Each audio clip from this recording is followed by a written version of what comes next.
أعوذ بالله من الشيطان الرجيم. بسم الله الرحمن الرحيم.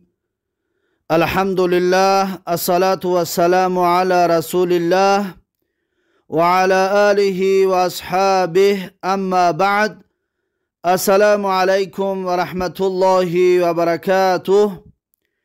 از سلسله درس های اعراب و تحلیل کتاب متن الآجرومیه، الحمدلله که ما و شما 4 درس گرفتیم و امروز باشد درس 5 را به سمع شما خواهم رسانید. درس 5 ما و شما از سلسله اعراب متن کتاب الآجرومیه از فصل المعربات و قسمانی شروع می شود. صاحب کتاب می گوید فصلون. پس در کلمه فصلون چند اعراب های داریم ما، بعضش اتفاقی و بعضش اختلافی می باشد. اولا فصلون میتونه بگیم که خبر للمبتدأ المحذوف مرفوع و علامت رفع الضمه الظاهره.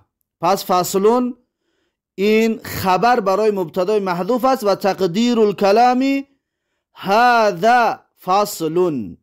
این یکمین اعراب است. اعراب دوم، بعضی ها میگد فصلین بخونید، فصلین.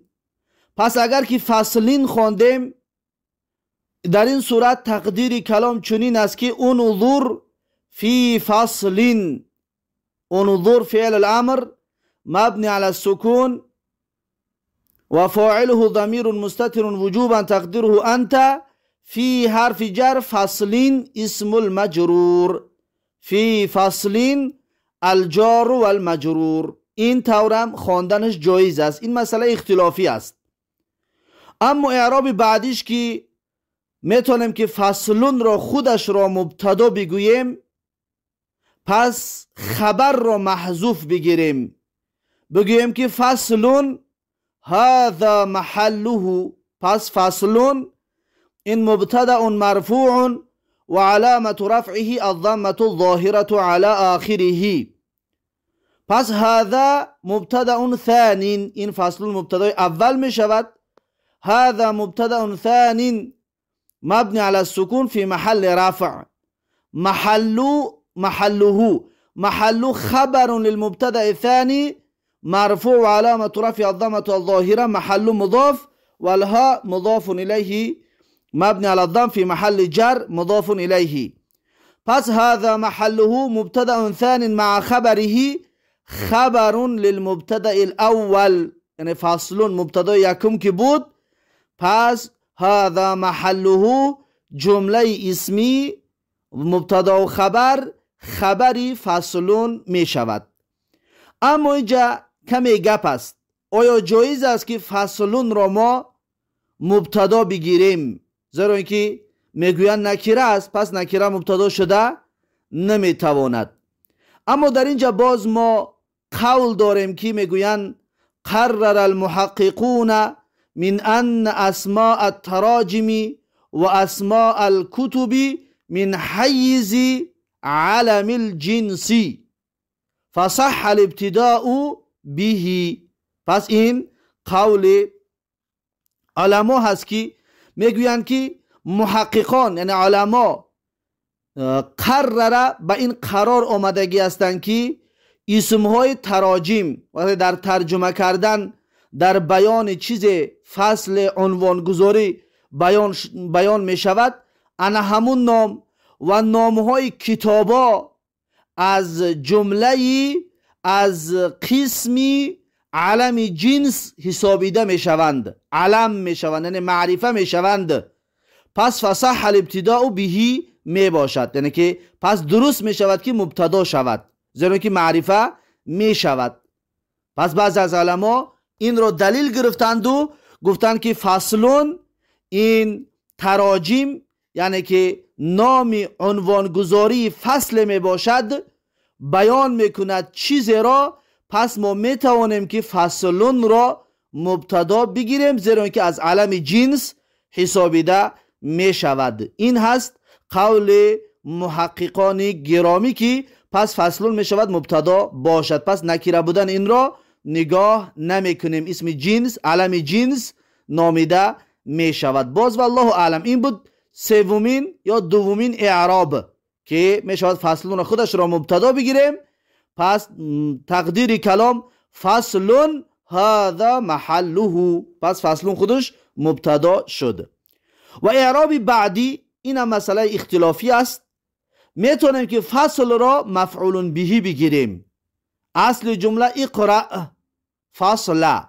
پس یک از ما را سوال بتید بگوید که فصلون اگر مفعول بهی بگیری باید در حالت نصب یک الف میآید، باید فصلن با الف نوشته شود. میگیم بله مفعول بهی ما این را میگیریم، اما نوشتش به طریق قبیله ربیعه هست.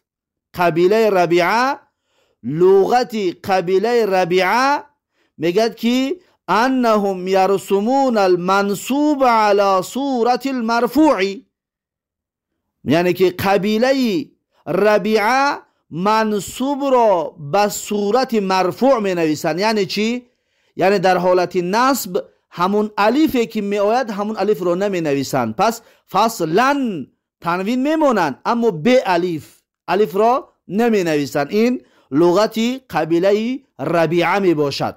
پس به فرموده به قاعده لغتی قبیله ربیعه ما می توانیم که فصلا بخونیم، به الف هم باشد فصلا بخونیم، مفعول بهی فعل اقرأ بگیریم فصلا رو. اینم فقط در قبیله ربیعه اجازت میدهند و خلاص. غیر قبیله ربیعه دیگرها این اجازت رو نمیدهند، زیرا که اینها اختلافی است. فقط یک تایی که به اختلاف و بدون ضعف و بدون یگان مشکل میتونید هر جا اعراب کنید، فصلون را خبر مبتدای محذوف میتونید بگیرید. یعنی هذا فصلون، در این کسی اختلاف ندارد، کسی مشکلی ندارد. پس این اتفاقی است. اما مجرور گرفتن یا خود فصلون را مبتدا گرفتن یا فصلن خوانده به الف نصب خواندن، اینها از قبیله های یا قولی بعضی از علمای می باشد. این بود اعراب فصلون. بعد از این صاحب کتاب میگوید المعربات قسمانی، قسم یعرب بالحرکات و قسم یعرب بالحروف. میگوید که معربات به دو قسم تقسیم می شود. قسم است که اعرابشان به حرکت است و قسم است که اعرابشان به حرف می باشد.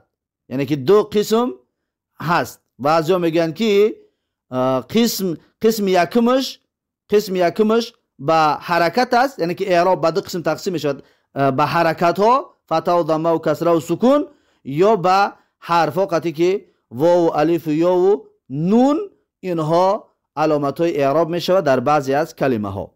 اکنون اعراب این کلمات المعربات و قسمانی. المعربات این مبتدا هست، المعربات این مبتدا می باشد. المعربات مبتدا مرفوع و علامت رفعه الضمه الظاهره على آخره، یعنی که ضمه ظاهری در آخرش می باشد. المعربات قسمانی، قسمانی میگیم خبر مرفوع و علامت رفع الالف نیابه عن الضمه لانه مثنى، علامت رفعش الف است نیابه عن الضمه، زیرا که این قسمانی این مثنی می باشد. پس المعربات و قسمانی مبتدا خبر شد. قسم یعرب بالحرکات، پس قسم این بدل از قسمانی هست. میگه قسم بدل المرفوع مرفوع و علامت رفع الضمه الظاهره، یعرف فعل مضارع مغیر الصيغه مرفوع لتجرد عن النواصب والجوازم و علامت رفع الضمه الظاهره على آخره و نائب الفاعل ضمیر مستتر تقدیره هو یعود على قسم، یعنی که یعرب را نائب فاعلش هو است، برمیگردد به قسم. پس یعرب جمله فعلیه فی محل رفع نعت می شود برای قسمون. قسمون یعرفو، قسمون که نکره هست، یعربو جمله فعلی بعدش نعت می شود برای قسمون. بالحرکات با حرف جر حرکاتی اسم مجرور. بالحرکات الجار و المجرور متعلقان بی یعرفو با فعل می باشد، فعل مجهول یعرفو. پس این بود اعرابی المعربات قسمان، قسم یعربو بالحرکات و قسم یعربو بالحروف. و حرف العطف مبنی على الفتح لا محل له من الاعراب. قسم معطوف على المرفوع، مرفوع یعنی در جای قسمی اول، قسمون اول دا عطف شدگی است، معطوف على المرفوع، مرفوع علامت رفع الضمة الظاهرة. يعرب فعل مضارع مغير الصيغة و نائب الفاعل ضمیر مستتر تقدیره هي، یعنی برمیگردد به قسم. پس یعرب جمله فعلیه فی محل رفع نعت برای قسمون. نعت می شود صفت قسمون هست. بالحروف با حرف جر حروفی است مجرور، الجار و المجرور متعلقان به یعرب. پس این هست اعراب این کلمه ها. اینجا یک در ظاهر یک کم اشکال مانند گپی هست. المعربات این جمع است، قسمانی مثنا هست. پس چرا مبتدا جمع و قسمانی مثنا آمد؟ این سوال است یا این اشکال است. چرا این طور آمد؟ المعربات جمع است که مبتدا قسمانی مثنا است که خبر است. ما گفته بودیم که مبتدا خبر را مطابقت میکند. اگر مفرد باشد مفرد، مثنا باشد مثنا، جمع باشد جمع، اگر که مذکر باشد مذکر، مؤنث باشد مؤنث. پس چرا در اینجا مخالفت کرد؟ علما دو جواب دارند در این باب. میگویند که یکمش که ال در اول المعربات که ال هست، این ال جنس است. این ال جنس است. وقتی که میگویند ال جنس در اول که در آمد، در اول جمع که می درآید، معنای جمع رو میگه از بین میبرد. گویا که المعربات این جمع نیست. معنای جمع بودن را همین ال جنس از بین برده است. این یک جواب است. وقتی که از بین که بردش، پس المعربات جمع نیست، قسمانی مثنا آمد، هیچ اشکال نیست. این جواب یکم است. جواب دوم چنین است که المعرباتو این مبتدا هست، قسمانی در اصل این طور نیست. در اصل اینجا حذف شدگی است. در اصل ذوات قسمینی باشد، یعنی که المعرباتو ذوات قسمینی. پس ذواتو جمع شد. المعرباتو مبتدا جمع، ذواتو خبر جمع، مضاف، قسمینی مضاف الیه اعراب می شود. و کلمه ذواتو را مضاف را، ذواتو که مضاف بود، از بین بردندش. میگه و اقیم مضاف الیه مقامه، و مضاف الیه قسمینی را جای ذواتو آوردیم، پس شد قسمانی. پس علتش این هست. میگه این دوم جواب است. ما میتونیم این مسئله به دو طریق جواب بدیم. میگیم که المعربات الف لام اولش الف لام جنس است، از کلمه معربات جمع بودن را از بین برد. پس المعربات شکلش جمع هم که باشه خودش جمع نیست. مشکل نشد، اکنون مشکل حل شد. این یکم جواب. دوم جواب، این قسمانی در اصل المعربات و ذوات و قسمینی می باشد. پس کلمه ذوات المعربات جمع، ذوات جمع، دیگر اشکال در اینجا وجود ندارد. اما فقط مضاف را که ذواتو بود حذف کردن و قسمینی مضاف الیه جای مضاف آوردن، اعراب مضاف براش دادن، شد قسمانی مرفوع و علامت رفع الالف نیابه عن الضمه لانه مثنى. پس این بود اعراب یا اشکال این مسئله. بعد از این میگوید فالذی یعرب بالحرکات اربعه انواع: الاسم المفرد و جمع التکسیر و جمع المؤنث السالم و الفعل المضارع الذي لم يتصل بآخره شیء. میگه که پس معرب ها فالذی یعرب بالحرکات، یعنی کلمه هایی که اعراب میشوند به حرکت، چهار نوع کلمه هست. یکمش اسم مفرد است، و دویم جمع تکسیر است، سوم جمع مؤنث سالم است، و چهارم فعل مضارعی که در آخرش یگان ضمیر یا نون توکید پیوست شدگی نباشد. این بود ترجمه این کلمات. اکنون اعراب اینها بسیار آسان است، دیگر تفصیل زیاد نمیتیم. زیرا که بارها این کلمه ها رو اعراب کردیم. خلاصه گفتم می رویم. فالذی، این فای فصیحه است، فاء الفصیحه مبنی علی الفتح لا محل له من الاعراب. الذی، این الذی مبتدا هست، الذی اسم الموصوله مبنی علی السکون فی محل رفع مبتدا. این الذی مبتدا می باشد. یعربو این خبر هست. این یعربو فعل مضارع مغیر صیغتی مرفوع علامت رفعه الضمه الظاهره می باشد. پس الذی این فعل مضارع می باشد. یا اصلا بهتر خوبتر یک اعراب دیگر ما بگیریم، بسیار خوبتر می شود در اینجا. فالذی فای فصیح مبنی علی الفتح لا محل له من الاعراب. الذی را ما بگیم صفت برای موصوف محذوف است. صفت برای موصوف محذوف است. اصلی کلام در اینجا به این طریق است که القسم الذی یعرب بالحرکات اربعه انواع. فالقسم الذی، فالقسم کلمه قسم حذف کردن که این موصوف بود منعوت، و الذی این نعت همون القسم بود.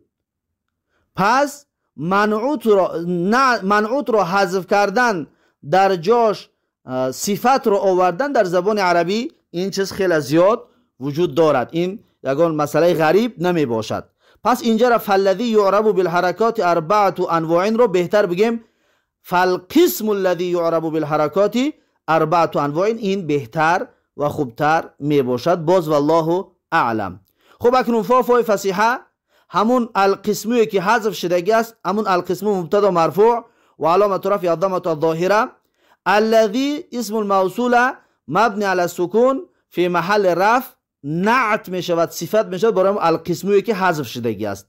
پس میگیم القسم اسم الموصوله مبنی علی السکون فی محل رفع نعت برای موصوف محذوف، موصوفی که حذف شدگی است. یعرب فعل مضارع مغیر صیغه مرفوع علامه لتجرد یعنی النواصب والجوازم و علامه رفع الضمه الظاهره و نائب الفاعل ضمیر مستتر تقدیره هو، برمیگردد به الذی هو. یعرب جمله فعلیه صله الموصوله، صله الذی که اسم موصول است، صله الموصوله لا محل له من الاعراب. بالحرکات با حرف جر، حرکات اسم مجرور، جار مجرور متعلق به یعرب. اربعتو انا اکنون خبر می شود، خبر می شود برای القسمی که مبتدا بود محذوف، الذی نعتش بود. اربعتو خبر انمون مبتدا هست، خبر مرفوع و علامت رفع الضمه الظاهره. اربعتو مضاف انواع مضاف الیه مجرور و علامت جر الکسره الظاهره. الاسم المفرد، الاسم بدل است در جای اربعتو. الاسم بدل المرفوع مرفوع و علامت رفع الضمه الظاهره. این بدل بعض من کل می باشد، بدل بعض من کل. الاسم منعوت المفرد نعت المرفوع مرفوع و علامت رفع الضمه الظاهره. و جمع التکسیری و حرف العطف مبنی علی الفتح لا محل له من الاعراب. جمع معطوف علی المرفوع مرفوع، یعنی که جمع عطف شده در جای الاسم، در جای الاسم عطف شده ایستاده است. پس بگیم جمع معطوف علی المرفوع مرفوع و علامت رفع الضمه الظاهره. جمع مضاف التکسیری مضاف الیه مجرور و علامت جره الکسره الظاهره على آخره.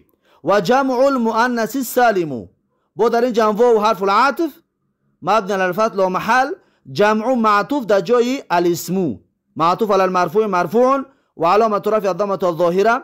و جمع مضاف المؤنثی مضاف الیه مجرور و علامت جره الکسره الظاهره. السالم نعت المرفوع مرفوع، این سالم نعت برای جمع هست نه برای مؤنث. این سالم نعت برای جمع می باشد. السالم نعت المرفوع مرفوع و علامت رفع الضمه الظاهره. والفعل المضارع الذي لم يتصل بآخره شيء و حرف العطف. الفعل عطف است در جای الاسم، عطف در جای الاسم است. عطف المرفوع مرفوع، الفعل معطوف على المرفوع مرفوع و علامت رفع الضمه الظاهره. الفعل منعوت المضارع نعت الاول مرفوع و علامت رفع الضمه الظاهره نعت یکم المضارع الفعل. الذي نعت دوم الفعل هست. الذي اسم الموصولة مبني على السكون في محل رفع نعت برای الفعل نعت الدوم نعت ثان.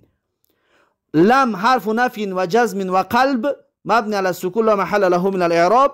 يتصل فعل مضارع مجزوم باللم وعلامة جزمه السكون. بآخره بحرف جر آخری اسم مجرور آخری مضاف الها ضمير متصل مبني على الكسر في محل جر مضاف إليه. بآخره الجار والمجرور متعلقان بيتصل. این بآخر جار و مجرور متعلق به يتصل می باشد. شیء فاعل يتصل است. فاعل مرفوع و علامت رفع الضمه الظاهره. پس جمله لم يتصل بآخر شیء صلة الموصولة لا محل لها من الاعراب می باشد. صله موصوله الذي که موصوله هست موصوله حتما صله طلب می کند. پس این صلهش می باشد. این بود اعرابی.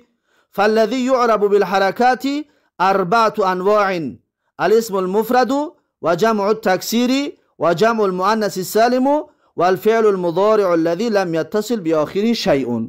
بعد از این صاحب کتاب میگوید و كلها ترفع بالضمة وتنصب بالفتحة وتخفض بالكسرة وتجزم بالسكون.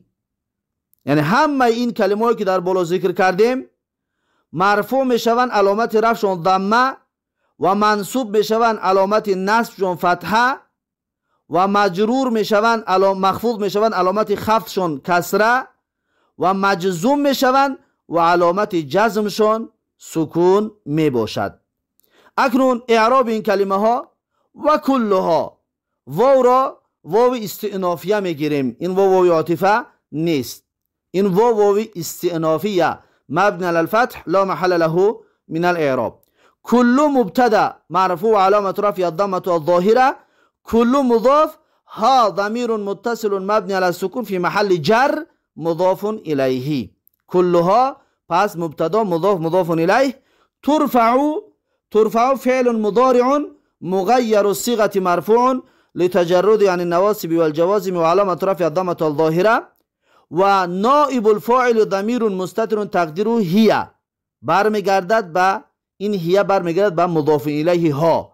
کلها ها یعنی که اربع اسماء التي ذکرنا القبل، یعنی 4 نمود اسم هایی که پیشتر ذکر کردیم اینها به نمود 4 نمود برمیگردد.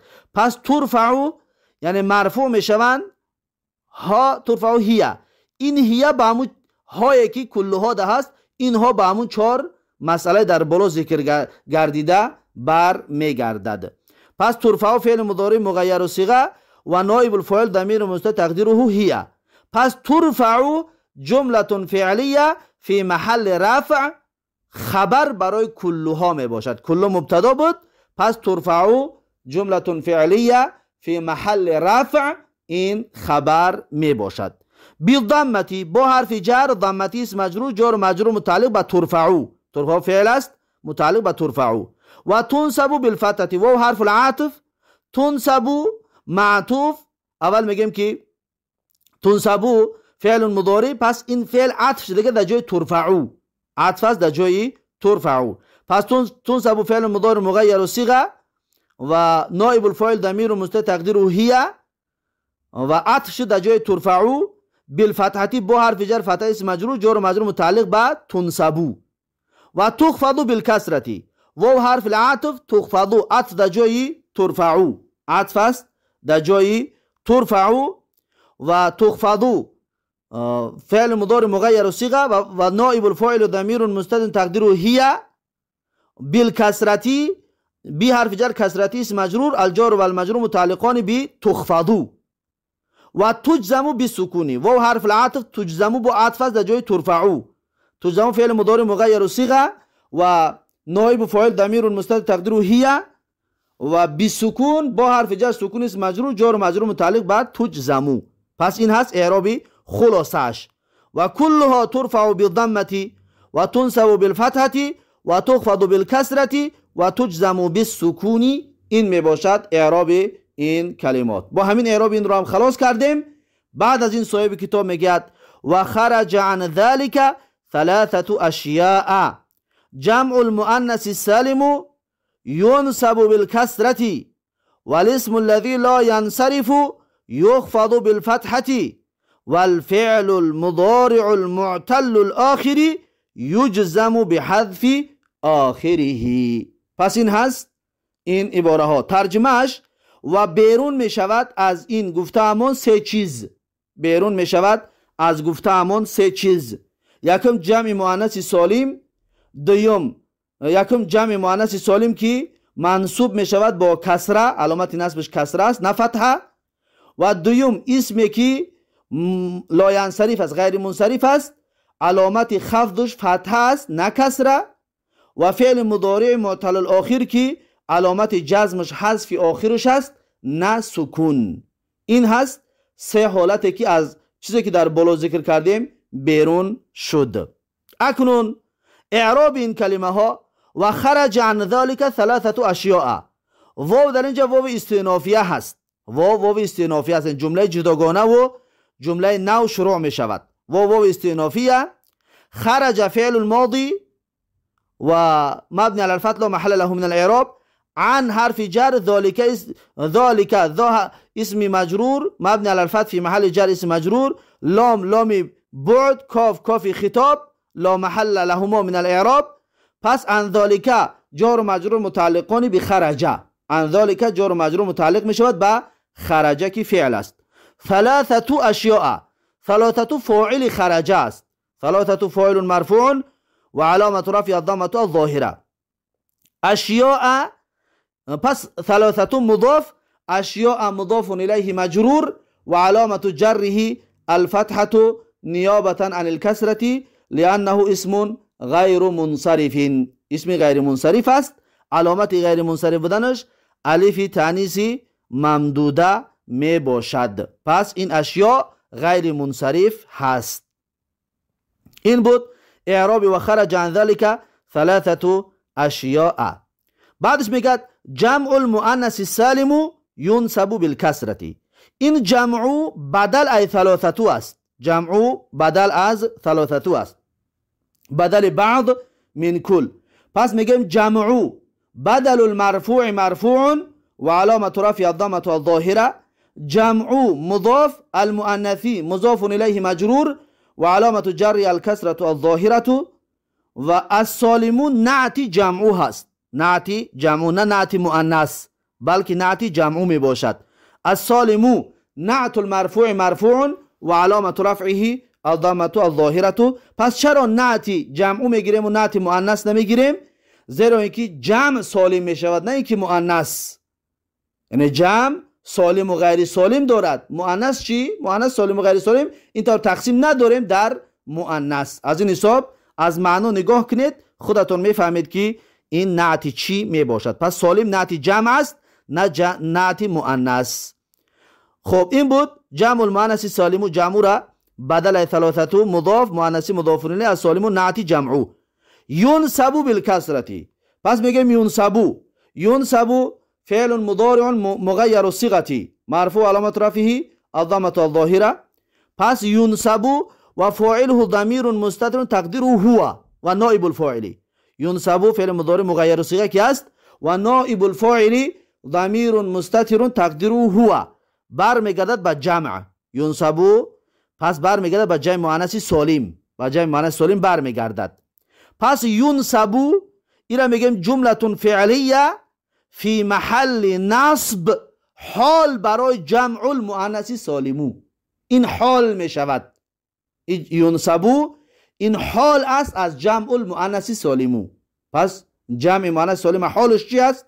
ينصب بالکسرتی. پس ينصب جمله فعلی چی بوده است؟ جمله فعلی فی محل نصب حال از جمع.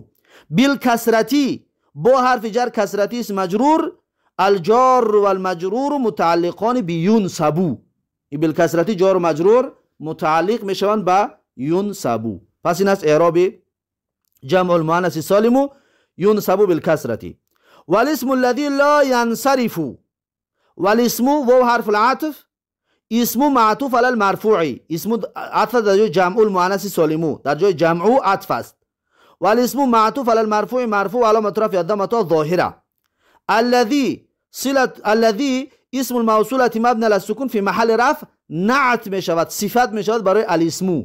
الذي نعتی الاسم می باشد. پس الذي مبني على السكون في محل رفع نعت برای الاسم. لا حرف نفي مبني على السكون لا محل له من الاعراب. ينصرف فعل مضارع مغير، فعل مضارع مرفوع لتجرد يعني النواصب والجوازم وعلامة رفع الضمة الظاهرة. وفاعله ينصرف را فاعلش ضمير مستتر تقديره هو، برمیگردد به الذي، به اسم موصوله برمیگردد. پس لا ينصرف جملة فعلية صلة الموصولة لا محل لها من الاعراب. پس لا ينصرف صله الذي کی موصول است، موصول صله طلب میکند، پس این لا ينصرف صله الذي می باشد. يخفض فعل مضارع مغير الصيغة مرفوع لتجرد عن النواصب والجوازم وعلامة رفع الضمة الظاهرة. ونائب الفاعل ضمير مستتر تقديره هي، برمیگرد به الاسم، با اسم الذي لا ينصرف، با همین کلمه اسم الذي لا ينصرف ده برمیگردد. پس يخفض جملة فعلية في محل نصب حال می شود برای الاسم الذي لا ينصرف، برای اسم غیر منصرف این حال می شود. يخفض جملة فعلية في محل نصب حال برای الاسم الذي لا ينصرف.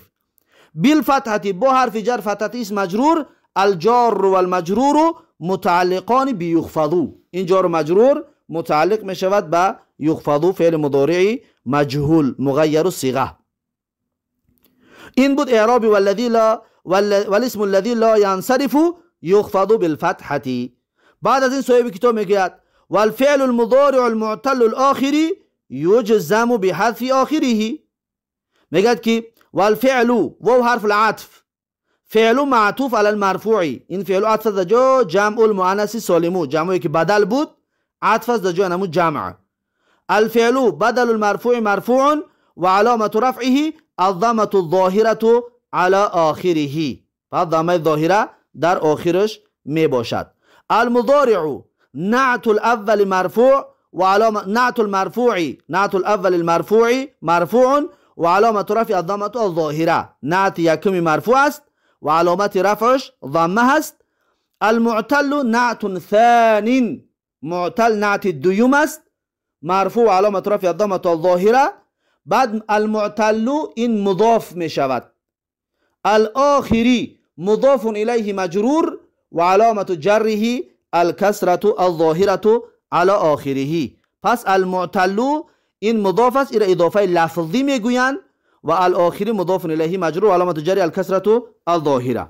میتونیم که این را المعتل را صفت مشبهه بگیریم، الاخرو بخونیم. اگر خواندیم که والفعل المضارع المعتل الاخرو نعت برای معتل یا برای مضارع یا برای فعل شده نمیتواند، بلکه این آخرو بعد فاعل معتل می باشد. بعد معتل صفت مشبهه فاعلش الاخرو، پس یعمل عمل فعله، المعتل صفت مشبهه عمل فعلش کرد، الاخرو را مرفوع هم بخونی جایز است، اما مرفوعش خوندی با فکر نکنی که این نعت است، نعت نیست، فاعل المعتل می باشد. پس این است اعراب والفعل المضارع المعتل الاخری یا که آخرو یجزم، پس یجزم فعل مضارع مغیر الصيغه و نائب الفاعل ضمیر مستتر تقدیره هو، برمیگردد به الفعل المضارع المعتل الاخری، به نام فعل مضارع معتل الاخر برمیگردد.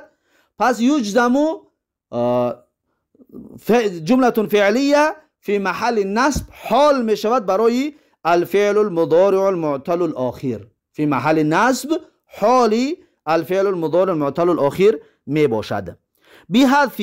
بحذف آخره، بی حرف جر مبنی علی الکسر لا محل، حذفی اسم مجرور و حذفی مضاف آخری مضاف الیه مجرور و آخری مضاف الها مبنی علی الکسر فی محل جر مضاف الیه.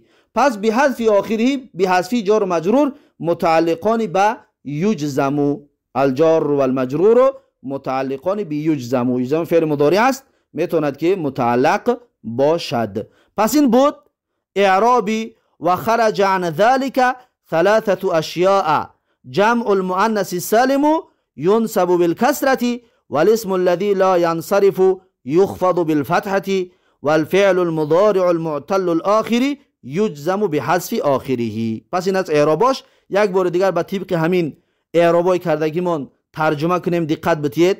میگه و بیرون میشود از این گفته همون سه چیز. یکم از اون چیزها جمع مؤنثه که در حال بودنش منصوب میشود با کسره، و اسمی که غیر منصرف است در حال بودنش مخفوض میشود با فتحه، مجرور میشود علامت جرش فتحه، و فعل مضارع معتل الاخره که در حال بودنش مجزوم میشود با حذف آخرش. پس این از ترجمه اون چیزی که اعراب کردیم. بعد از این صاحب کتاب میگوید والذی یعرب بالحروف اربعه انواع. والذی یعرب بالحروف اربعه انواع. والذی در این باره پیشتر صحبت کردیم. فقط واو میگیم واو الاستئنافیه مبنی علی الفتح لا محل له من الاعراب. یا میتونیم واو بگیم که واو عطف است. عطف در جای فالذی یعرب بالحرکاتی. پس در جای عطفش گرفته میتونیم واو بگیم حرف العطف مبنی علی الفتح لا محل له من الاعراب و جمله را عطف کرده است بعد فوی فصیحه، یعنی فالذی یعرب بالحرکات اربعه انواع. و میتوانیم که واو بگیم واو استئنافیه است. واو استئنافیه هم گرفتش میتوانیم. واو استئنافیهش گرفتیم یا واو عاطفش گرفتیم، میگیم الذی صفت است برای موصوفی که محذوف است، که انا همون موصوف محذوف مبتدا است. گفتیم تقدیر و کلام. و والقسم الذي يعرب بالحروف اربعه انواع. انا همون قسمی که محذوف است، انا همون مبتدا است. و الذي صله الموصوله، الذي اسم الموصوله مبني على السكون في محل رفع نعت میشود برای همون القسمی محذوفه. پس میگیم که الذي اسم الموصوله مبني على السكون في محل رفع صفه للموصوف المحذوف، یعنی صفت برای موصوفی که حذف شدگی است که اون موصوف محذوف القسمو می باشد. پس یعرب فعل مضارع مغیر صیغتی و نائب الفاعل ضمیر مستتر تقدیره هو، برمیگرد به الذی. پس یعرب جمله فعلیه صله الموصوله لا محل لها من الاعراب. صله الذی می باشد. الذی که اسم موصول است، یعرب صله اش هست. بالحروف با حرف جر حروفی است مجرور. بالحروف الجار والمجرور متعلقان به یعرف. این بالحروف متعلق به یعرف می باشد. اربعه انواع. اربعه خبر مرفوع، خبر برای مبتدای محذوفه که بود القسم الذي يعرب بالحروف اربعه. پس این اربعه خبر است برای القسمی محذوفه و همون مبتدایی که محذوف شده در جاش صفتش اومدگی هست. پس اربعه مرفوع، خبر مرفوع و علامت رفع الضمه الظاهره. اربعه مضاف، انواع مضاف الیه می باشد. والذی یعرب بالحروف اربعه انواع، یعنی کلمه‌ای که اعراب میشوند به حرف 4 نمود هستند. التثنیه یکمش مثناها، و جمع المذکر سالم دویم جمع مذکر سالم، و الاسماء الخمسه و سیم اسمهای پنجگانه، و الافعال الخمسه و فعلهای پنجگانه، و هی یفعلان و تفعلان و یفعلون و تفعلون و تفعلین می باشد که اینها ترازو هستند. هر فعلی که به همین وزن باشد پس اونها رو میگن افعال خمسه. بهتر و خوبتر بگیم الامثله الخمسه، مثال های پنجگانه. خب اکنون اعرابای این کلمه را خط اولش را اعراب کردیم. والذی یعرب بالحروف اربعه انواع. اربعه خبر برای مبتدا مرفوع علامت رفع ضمه الظاهره مضاف، انواع مضاف الیه. التثنیه، این التثنیه بدل از جای اربعه می باشد. التثنیه بدل در جای اربعه، بدل المرفوع مرفوع علامت رفع ضمه الظاهره. و جمع المذکر سالم و حرف العطف مبني على الفتح لا محل له من الاعراب. جمع معطوف على المرفوع مرفوع علامت رفع الضمه الظاهره. جمع عطف در جای التثنیه. و جمع مضاف، المذکر مضاف الیه مجرور.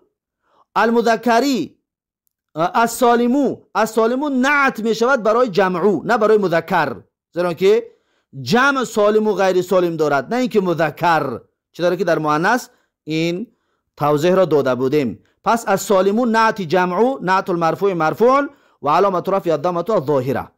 والاسماء الخمسه واو حرف العطف مبني على الفتح لا محل له من الاعراب. الاسماء معطوف على المرفوع مرفوع، یعنی الاسماء عطف است در جای التثنیه که بدل بود.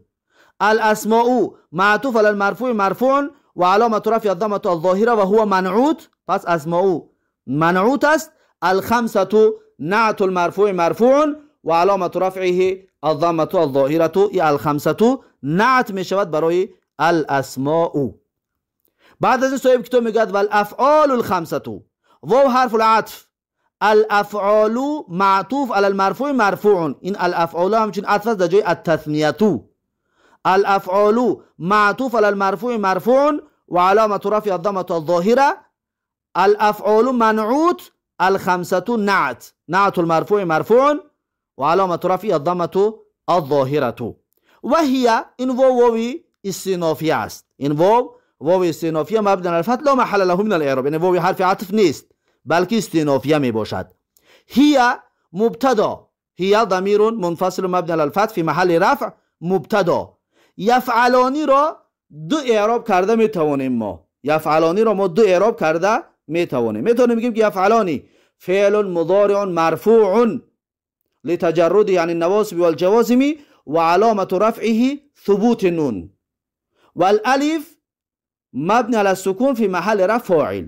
یفعلانی پس اعرابش این شد. پس بگیم یفعلانی جمله فعلیه فی محل رفع خبر برای هی مبتدا بود. یفعلانی جمله فعلی خبر می شود در جای هی. این قول است، این طور اعراب کرده می توانیم. اما از این ده بهتر اعراب را چطوره که حامدی میگوید ما یفعلانی را خبر مرفوع بگیم بهتر است. فخبر مرفوع. پس چطور اعرابش میکنیم؟ میگم یفعلانی خبر مرفوع، زیرا که ما یفعلانی منظوری ما فعل نیست، منظوری ما مقصد ما این کلمه هست که یفعلانی، یعنی همین شکل است، نه اینکه فعل یفعلانی مثنای غایب. از این حساب قول حامدی در این مسئله بسیار اعرابش قوی است و پسند است که همین طور اعراب کنیم. بگیم که یفعلانی خبر مرفوع و علامت رفعه الضمه المقدره منع من ظهورها اشتغال المحل بحرکت الحکایه. حرکت حکایه در اینجا یفعلانی نون کسره دارد. این همین طور شکل آورده ما گفتیم، اما محلش محل رفع است. منع من ظهورها اشتغال المحل، یعنی من کردگی از آشکار شدن همون ضمه که باید مبتدا ضمه داشته باشد. اینجا ضمه ندارد، انمون ضمه را من میکند و ضمه تقدیری هست. برای چی آشکار نشد؟ معنیش میکند حرکت مناسب، به حرکت المناسبتی، یعنی که اشتغال المحلی به حرکت المناسبه، یعنی به حرکت الحکایه، حرکت حکایت. این را معنی کسی که باید یفعلانی بگویی. اما این در محل رفع چیه؟ این خبر است، محل نه، خبر است. علامت رفعش ضمه تقدیری است. این اعراب حامدی بهتر و خوبتر است، اما او اعراب میتونید بکنید، این را میتونید بکنید. این قول حامدی است، این بهتر است. و تفعلانی واو حرف عطف تفعلانی همچنین اگر قول حامدی قطع اعراب کرده بریم، تفعلانی معطوف على المرفوع مرفوع و علامت رفع الضمه المقدره منع من ظهورها اشتغال المحل بحركه الحكايه. و یفعلون واو حرف العطف مد الفتح لا محل له من الاعراب. يفعلون فعل يفعلون خبر معطوف على المرفوع مرفوع و علامت رفعه الضمه المقدره منع من ظهورها اشتغال المحل بحركه الحكايه. و تفعلون واو حرف عطف تفعلون معطوف على المرفوع مرفوع علامة رفعه الضمة المقدرة منع من ظهورها اشتغال المحل بحركة الحكاية. و تفعلين واو حرف عطف تفعلين معطوف على المرفوع، یعنی همه اینو عطف در جای یفعلانی شده است. در جای یفعلانی عطف شده استودن. مرفوع علامة رفعه الضمة المقدرة منع من ظهورها اشتغال المحل بحركة الحكاية. این طور اعراب میکنیم. این اعراب را کی اختیار کردگی است؟ حامدی اختیار کردگی است و بسیار از علما این اعراب هم اعراب پسند و آسان و قبول می باشد. اما طریق دیگر هم که میتونه که یفعلانی فعل مضارع و الفش فاعل بگی جمله فعلی خبر و تفعلانی همچنین عطف در جای یفعلانی و تفعلانی همچنین اعراب کنی که فعل مضارع و الفش فاعل و یفعلون را فعل مضارع واوش فاعل و تفعلون را فعل مضارع واوش فاعل و تفعلین را فعل مضارع و یاش فاعل و جمله فعلی بگی در محل رفع. این طور هم اعراب کردن ممکن هست، اما قول حامدی آسانتر و خوبتر است و مقصد در زودتر رسیدن است. قول حامدی قطع اعراب کنیم همین طور مثال ها را فقط در اینجا نه، در هر جایی که باشد همین طور اعراب بکنیم اگر این بهتر و خوبتر و افضلتر می باشد. باز والله اعلم. پس این بود اعرابی والذی یعرب بالحروف اربعه انواع التثنیه و جمع المذکر السالم والاسماء الخمسه والافعال الخمسه وهي يفعلان و تفعلان و یفعلون و تفعلون و تفعلین. با همین اعراب اینها را به اتمام رساندیم. بعد از این صاحب کتاب میگوید فاما التثنیه فترفع بالالف و تنصب و تخفض بالیاء. اما تثنیه میگه مثنی اسم دوگانه علامت رفعش الف است، علامت نصب و علامت خفضش یا می باشد. اکنون اعراب اینجا را دقت بدید. فاما این فای فصیحه است مبنی علی الفتح لا محل له من الاعراب. در گذشته فای فصیحه را تفصیل داده بودیم، یعنی که جواب از سوالی مقدر جواب از شرطی مقدر می باشد. جواب از شرطی مقدر می باشد. اما حرف حرف شرط و تفصیل مبنی علی السکون لا محل له من الاعراب.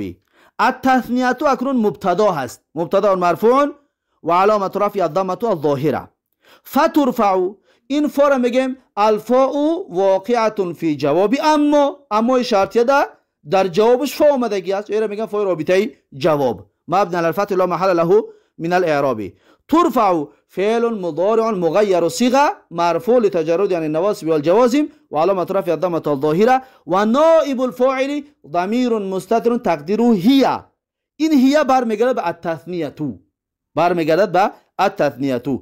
پس کلمه فترفع جمله فعلیه فی محل رفع فاعل التثنیه، خبر التثنیه می باشد. چون که التثنیه مبتدا بود، فترفع جمله فعلی خبر می باشد برای التثنیه. اما جمله التثنیه فترفع یعنی مبتدا قطعی خبرش جمله اسمیه جوابی اما هست، جواب شرطی اما هست و خلاص لا محل له من الاعراب می باشد. بالالفی با حرف جر الفی اسم مجرور. بالالف الجار والمجرور متعلقان بترفع. الجار والمجرور متعلق هستند با ترفع فعل مضارع مغیر الصيغه. و تنصب و تخفض بالیاء. واو حرف عطف، تنصب فعل مضارع مغیر الصيغه معطوف است در جای ترفع، عطف شده ایستاده است در جای ترفع. پس واو حرف العطف مبني على الفتح محل له من الاعراب. تنصب فعل مضارع مغیر الصيغه و نائب الفاعل ضمیر مستتر تقدیره هي برمیگرده به التثنیه. و تخفض با واو حرف عطف، تخفض معطوف على المرفوع، تخفض این جمله عطف است در جای ترفع اول. تخفض فعل مضارع مغیر الصيغه و نائب الفاعل ضمیر مستتر تقدیره هي برمیگرده به التثنیه بالیاء. اینجا را دقت بدید، اینجا در یک مسئله بسیار جدی هست.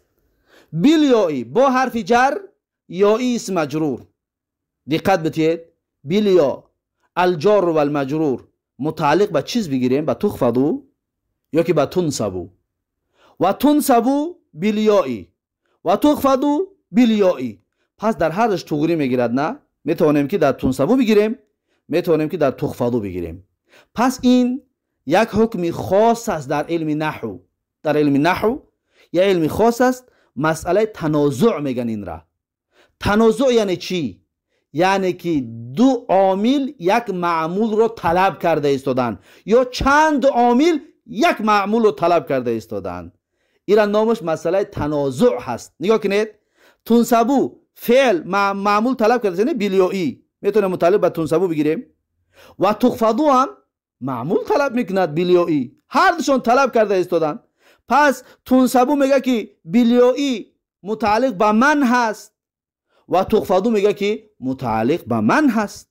پس در اینجا شد تنازع، رزبار، جنگ و جدال، دعوا شد بین دو تا عامل که یک معمول بیلیو داریم. اکنون در اینجا همچنین اختلاف بین مذهب کوفی ها و بصری ها شروع می شود در مسئله تنازع. در تنازع اگر دو تا یا سه چهار عامل یک معمول رو طلب بکند، کوفی ها میگد که این معمول رو در عامل اولش بته.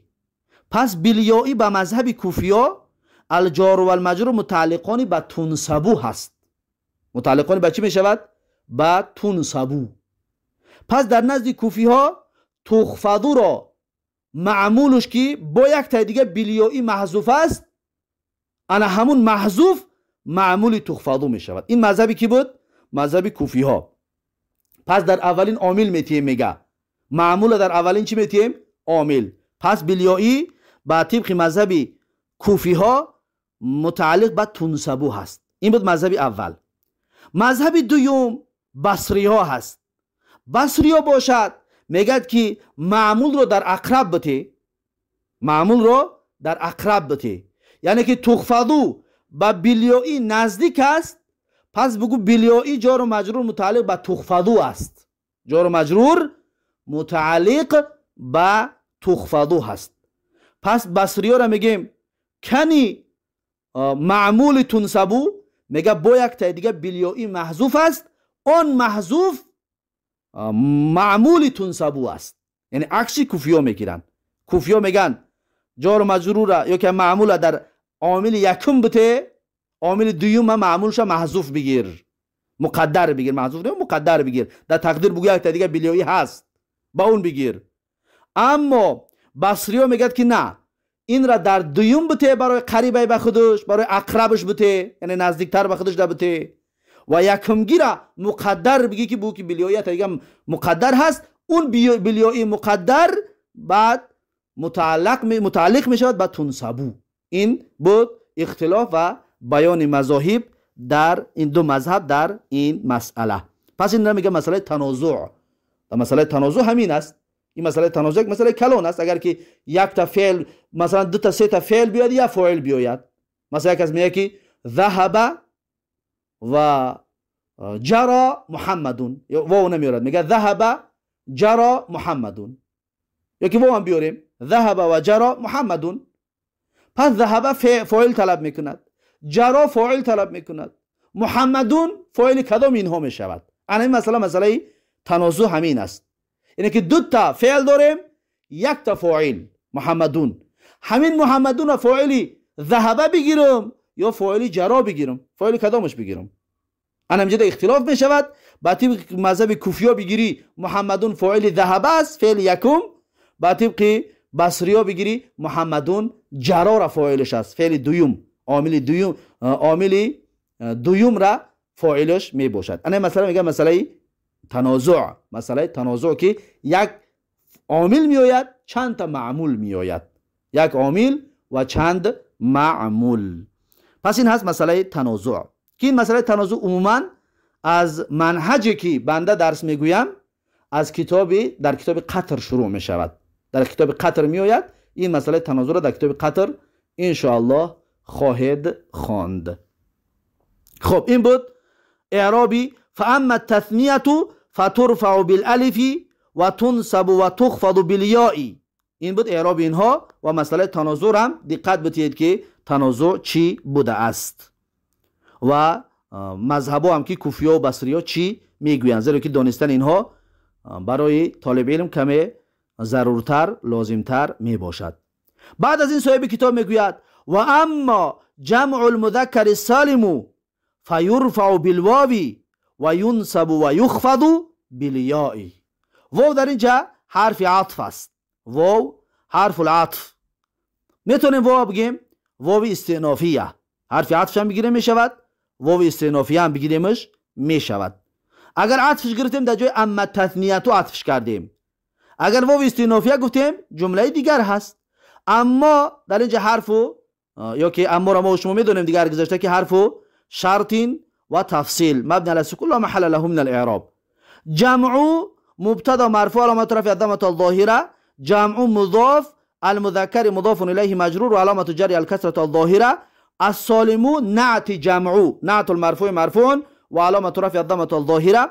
فيرفع، الفاء واقعه في جواب اما، در جواب اما شرطیه.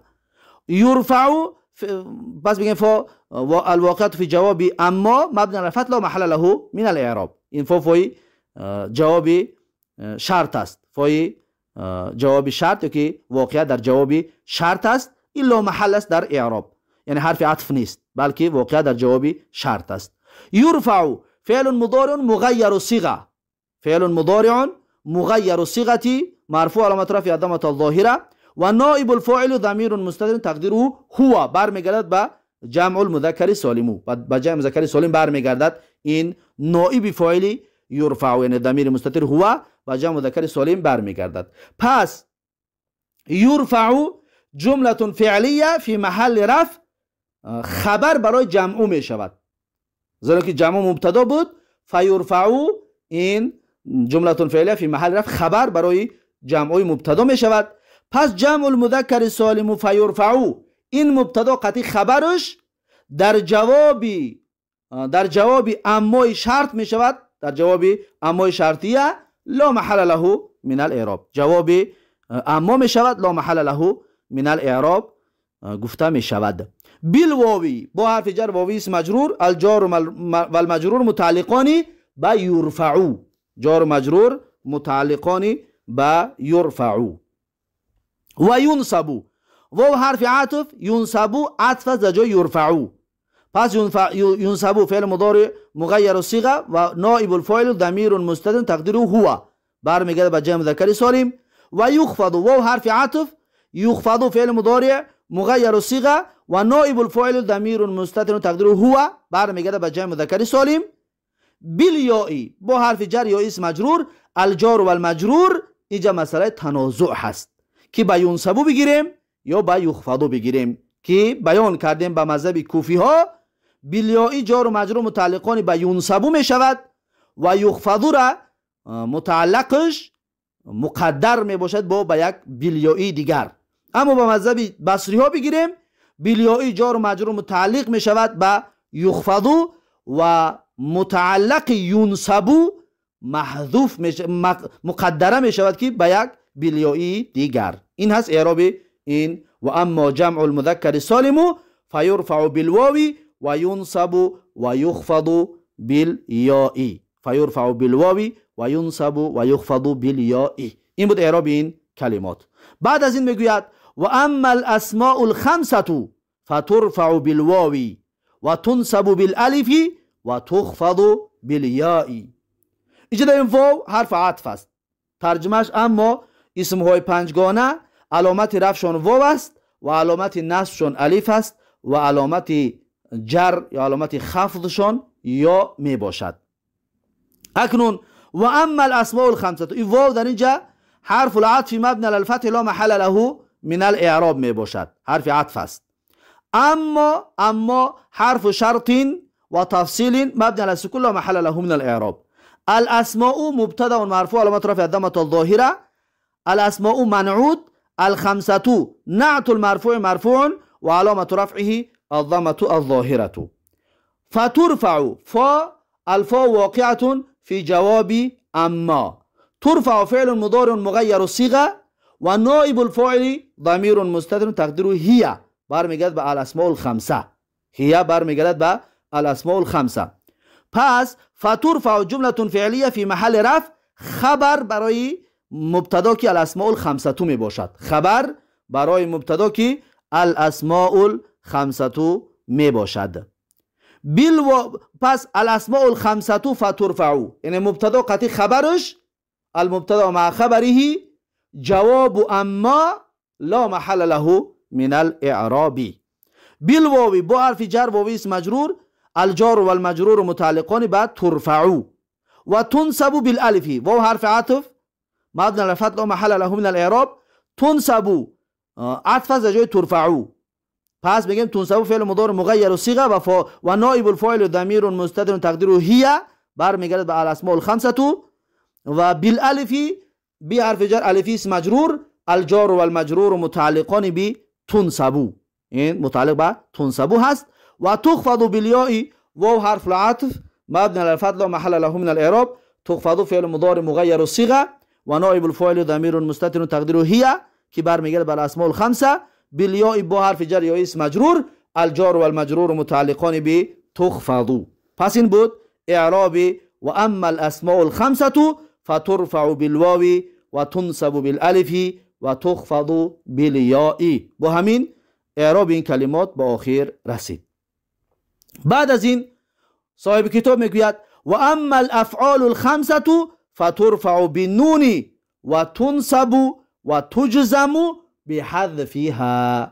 اکنون دقت بتید، میگه که اما فعل های پنجگانه علامت رفعشان نون است، علامت نصب و جزمشان حذف نون می باشد. واو در اینجا و اما الافعال الخمسه واو حرف العطف مبنی علی الفتح لا محل له من الاعراب. اما حرف شرط و تفصیل مبنی علی السکون لا محل له من الاعراب. الافعال مبتدا مرفوع علامت رفع الضمه الظاهره. الخمسه نعت الافعال مرفوع علامت رفع الضمه الظاهره. فترفع الفاء واقعه في جواب اما. ترفع فعل لا محل له من الاعراب. فاء واقعه في جواب اما مبني على الفتح لا محل له من الاعراب. ترفع فعل مضارع مغير الصيغه. مغير الصيغه مرفوع لتجرد عن النواصب والجوازم وعلامه رفع الضمه الظاهره و نائب الفاعل ضمیر مستتر تقدیره هي برمیگردد به الافعال الخمسه. هي به افعال الخمسه برمیگردد. پس فترفع جمله فعلیه فی محل رفع خبر برای الافعال می باشد، زمین که الافعال مبتدا بود فترفع خبرش است. پس الافعال الخمسه فترفع جمله اسمیه المبتدا مع خبره فی جواب اما لا محل له من الاعراب می باشد. بالنون با حرف جر نونی اسم مجرور الجار و المجرور متعلقان بی ترفع جدا متعلق به ترفع می شود بالنونی. و تنصب واو حرف العطف مبني على الفتح لا محل له من الاعراب. تنصب فعل مضارع مغير الصيغه و نائب الفاعل ضمیر مستتر تقدیره هي برمیگردد به الافعال و تنصب عطف از جای فترفع. و تجزم واو حرف العطف مبني على الفتح لا محل له من الاعراب. تجزم فعل مضارع مغير الصيغه و نائب الفاعل ضمیر مستتر تقدیره هي برمیگردد به الافعال الخمسه و این هم عطف از جای فترفع. بحذفها با حرف جر حذفی اسم مجرور حذف مضاف ها ضمیر متصل مبنی علی السکون فی محل جر مضاف الیه. بحذفی اکنون جار و مجرور متعلق به چی هست؟ اینجا هم همون مسئله تنازع می باشد، مسئله تنازع هست. پس با مذهب کوفی ها بحذفی ها جار و مجرور متعلق به عامل یکم است که تنصبو. بحذفی ها الجار و المجرور متعلقان بی تنصبو.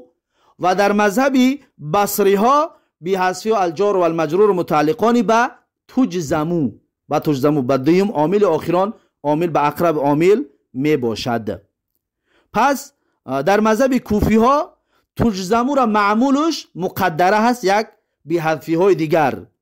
با طبق مذهب بصری ها تنصبو را معمولش مقدره هست به یک بحذفی های دیگری که مقدر می باشد، زیرا که هر یک این عامل ها معمول طلب دارند، زیرا که در مسئله تنازع با تفصیل در این مسئله بیان کردیم. پس این بود فصل المعربات و قسمان تا آخر شکی با فضل و بزرگی الله برای شما با نازکی های اعراب بیان کردیم و با همین این فصل با آخر رسید. بعد از این صاحب کتاب میگوید باب الافعالی، باب در مسئله فعل ها می باشد، یعنی که موضوع نو است. این موضوع را انشاءالله درس آینده خواهیم گرفت. پس این بود پنجمین درس از درس‌های سلسله درس‌های اعراب متن کتاب الاجرومیه. با همین درس پنجم رو به آخر میرسانیم و این باب الافعالی رو درس ششم درس آینده ان شاء الله خواهیم گرفت. بارک الله فیکم و جزاکم الله خیرا و السلام علیکم و رحمت الله و برکاته.